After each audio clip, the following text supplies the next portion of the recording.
मित्रांनो, तुम्हाला माहिती आहे का, की तुमचं आयुष्य हे तुम्ही नाही, तर तुमच्या सवयी चालवत आहेत. तुमचं सक्सेस, तुमचं फेल्युअर आणि तुमचं डेली टेन्शन या सगळ्यांचं मूळ तुमच्या छोट्या-छोट्या हॅबिट्समध्ये दडलंय. आपण नेहमी ठरवतो, की उद्यापासून लवकर उठायचं, हेल्दी खायचं, वेळेवर कामं पूर्ण करायची. पण 2 दिवसात बॅक टू नॉर्मल होतं. पण असं का? कारण आपल्याला सवय लावण्याची आणि सोडवण्याची लॉजिक किंवा त्याची पद्धतच माहीत नाहीये.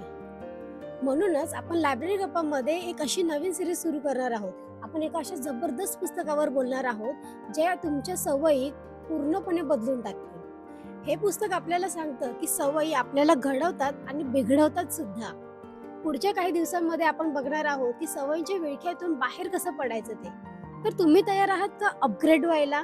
कमेंटमध्ये नक्कीच सांगा आणि या नवीन प्रवासासाठी लायब्ररी गप्पाला नक्कीच फॉलो करा. भेटूया आपण पुढच्या व्हिडिओमध्ये. सवयी घडवतात आणि बिघडवतात या पुस्तकाच्या पहिल्या चॅप्टर सोबत. तोपर्यंत विचार करा, की तुम्हाला तुमची कोणती सवय नडते. बाय.